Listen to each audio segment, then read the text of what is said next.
So just coming home today. So God bless America, the USA. So just coming home. Eric Smoke Jr. Henderson. Yes, sir. Welcome to the show, brother. How are you and the family? Doing good, man. Thank you for having me, man. I appreciate you having me on. Yes, thank you for joining us. Thank you for being our special guest today. Man, we got a whole bunch of great questions for you today. We know that you're going to drop some knowledge, share some of that for the youth, for the young people trying to come up. And man, let's get into it. All right. So my first question for you is, what inspired you to join the military? I was a basketball player, as yourself, as I know, and I blew my knee going for a dunk. Overzealous guy tried to take me out the air, and yeah, he tore every ligament in my knee. So from that from that point on, it was school and figure out what I'm gonna do afterwards, right? So after that, knowing my father was in the military, my father's been in the military. He was 36 years. He retired now, but at the time he had transitioned from being in artillery to being a recruiter. So it was right at the time when I graduated from high school, he became a recruiter. So it was either make a way, try to pay for school myself, or join the military. So I picked join the military, and that was the genesis of it.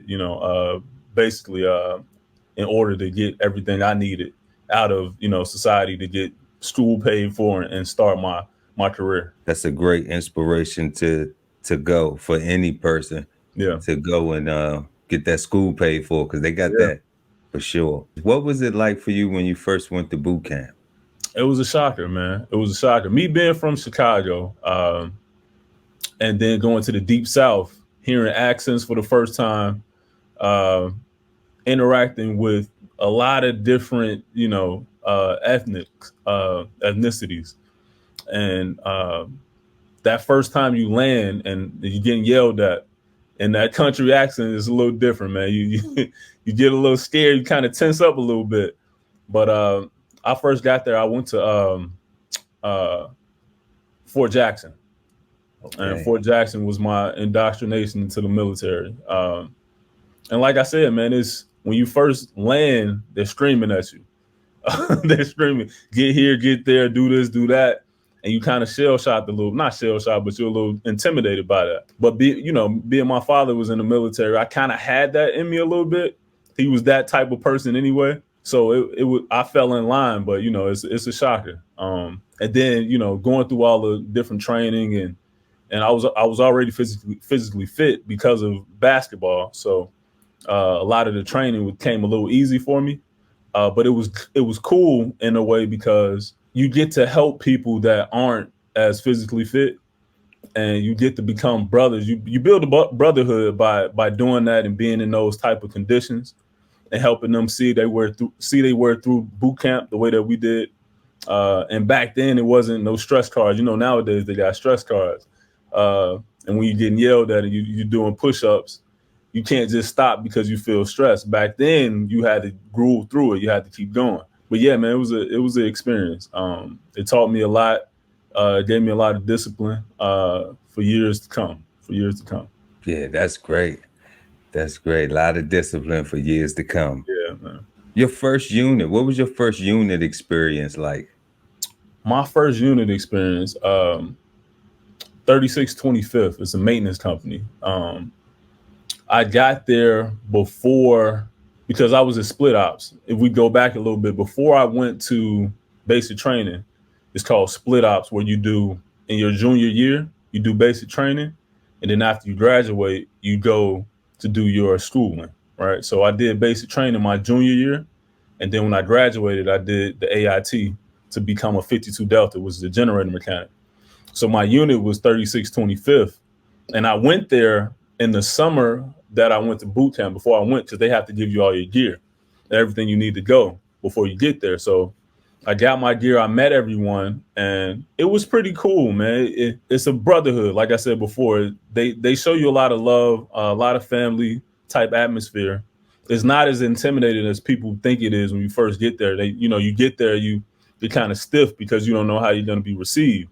But I'm here to tell you that those people, they love you just like you're their kid or their brother. They took me in, and a lot of those guys knew my father, so he was putting everybody in the military at the time. So I was pretty accepted. I was pretty welcome with open arms, and I got there, and you as the private, you're doing everything right. You're the gopher pretty much. You go do this, you go do that. So I was doing that, but that taught me a lot as well. It teaches a lot. I was a 52 Delta, which is a generator mechanic. So I was the one fueling up all the generators. I was the one doing all the PMs. I was the one doing everything that needed to be done because I was the lower ranking guy. So it teaches you a lot. It builds you up until you become a specialist or a sergeant or that leader that you need to become. Man, that's fantastic. So you mentioned that as a private that you had some roles and responsibilities. Mhm. Can you share what those were when you got to that first unit? So initially, the split ops thing, they don't give you too much. They teach you how to do PMs because I was in maintenance and engineering. So they teach you how to do PMs. They give you a battle buddy, and that battle buddy is typically someone you got to pair with and stay with until you're up to speed, so to speak, on everything that you need to be doing.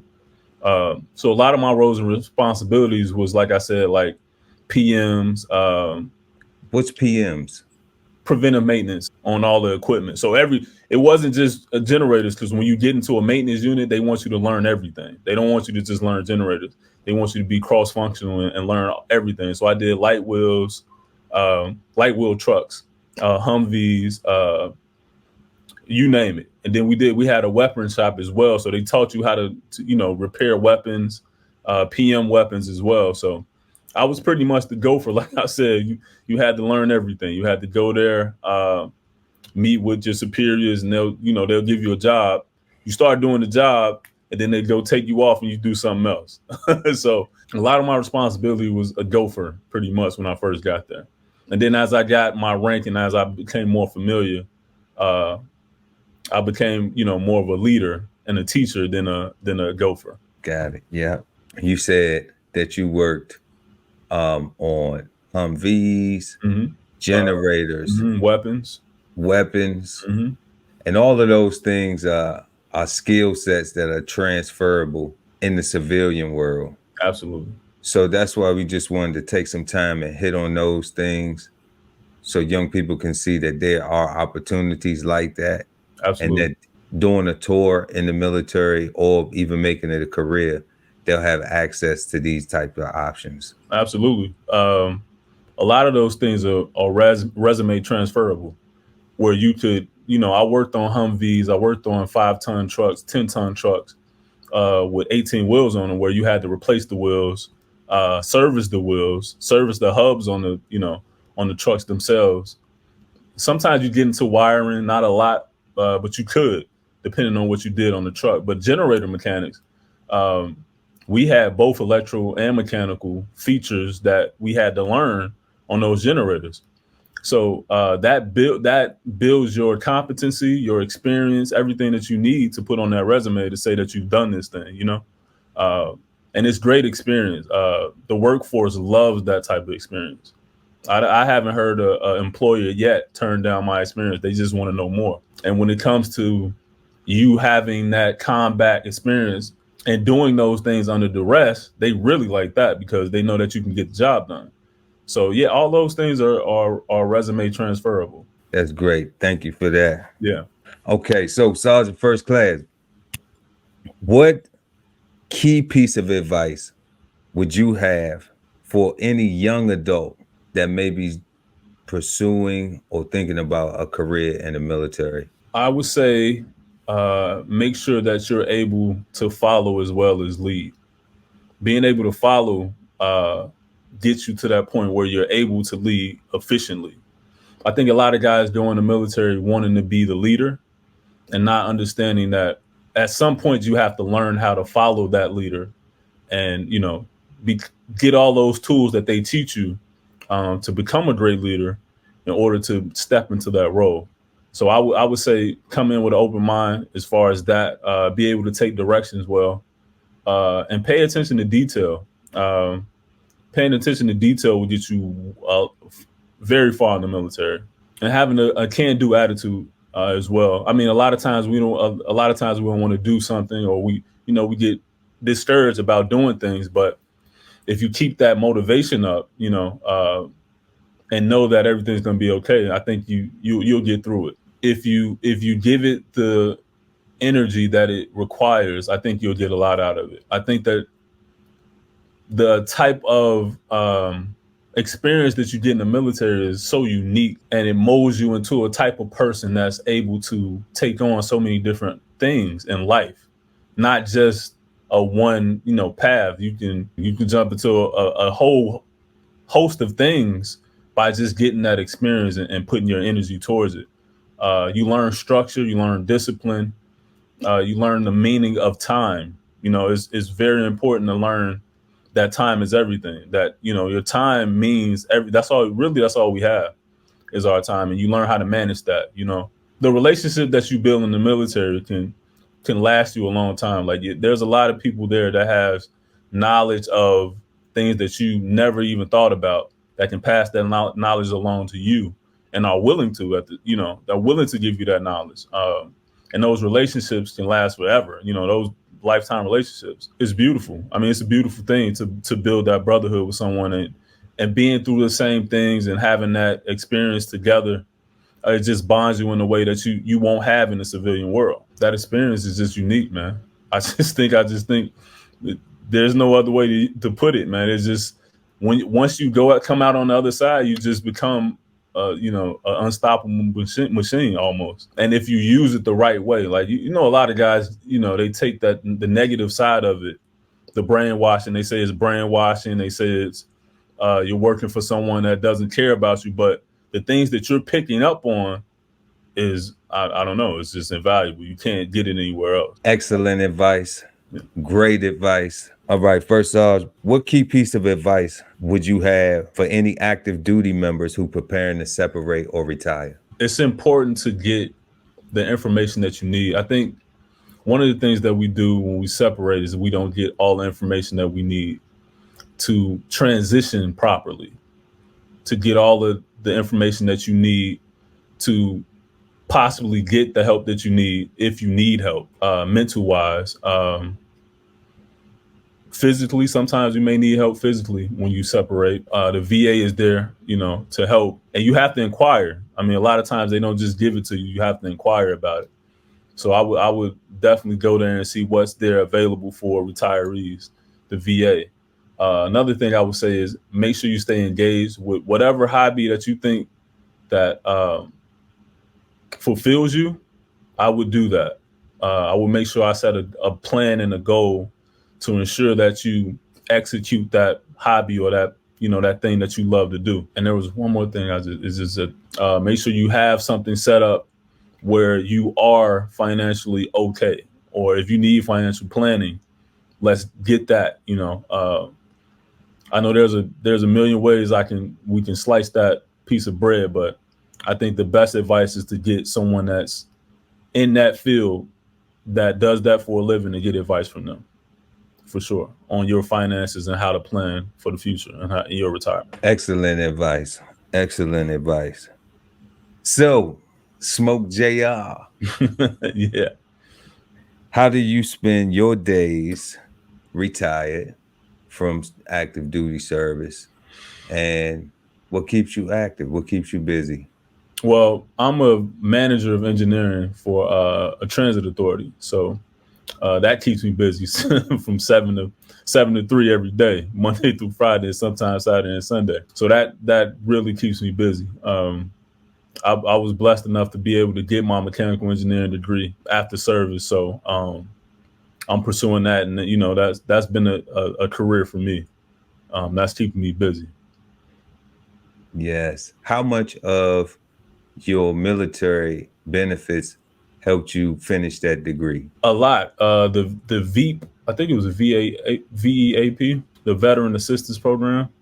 I was getting a stipend of $1,500 a month from that, and as well as my college paid for. So that helped tremendously. I didn't have to work as much, to afford to be at school. I can be there comfortably, and focus on my work.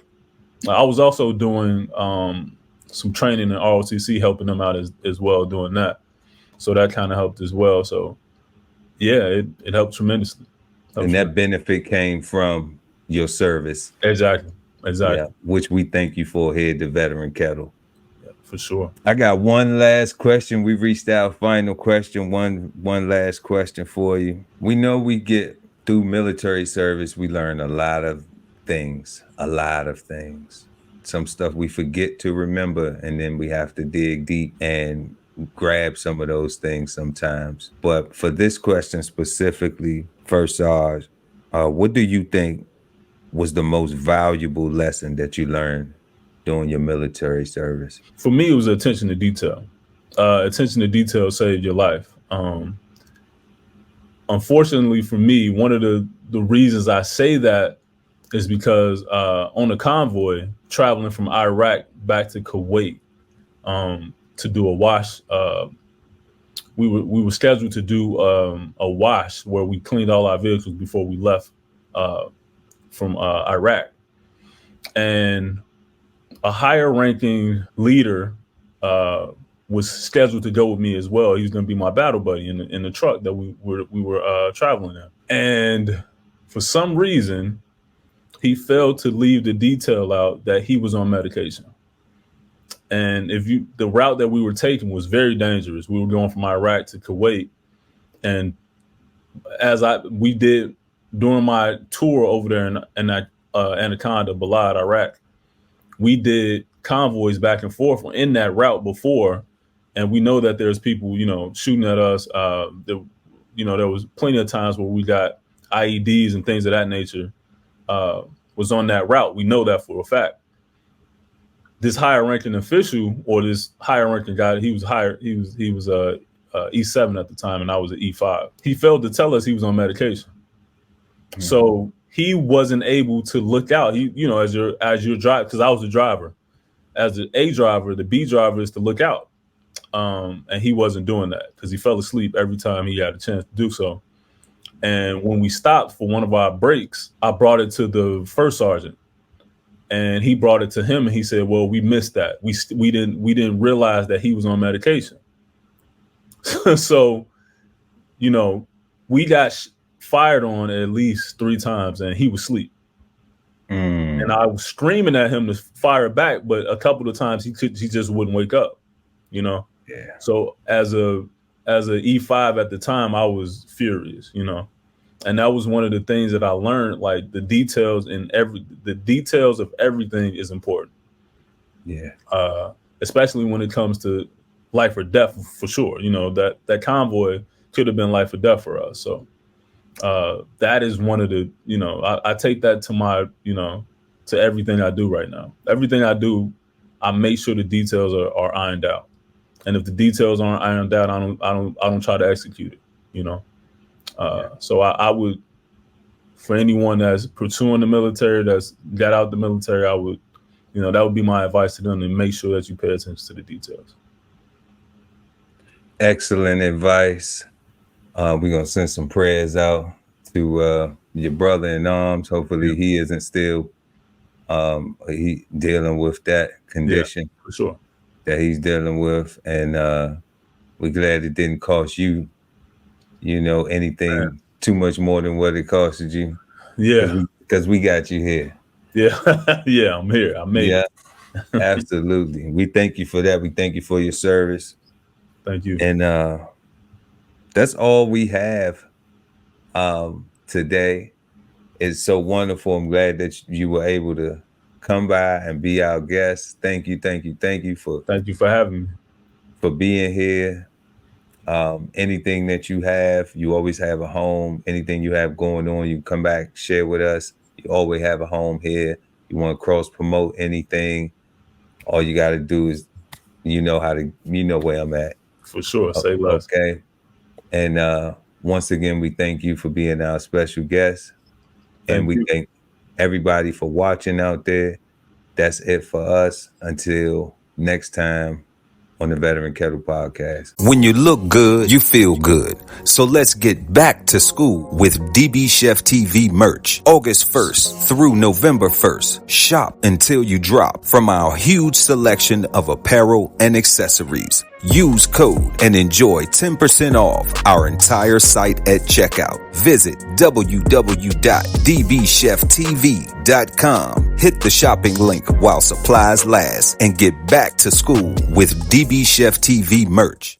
This whole publication is all about going from nowhere to somewhere, right? Being able to stand on something so that you can travel in peace, right? So bksoulfarm.com, 1016-160 self-sustainability.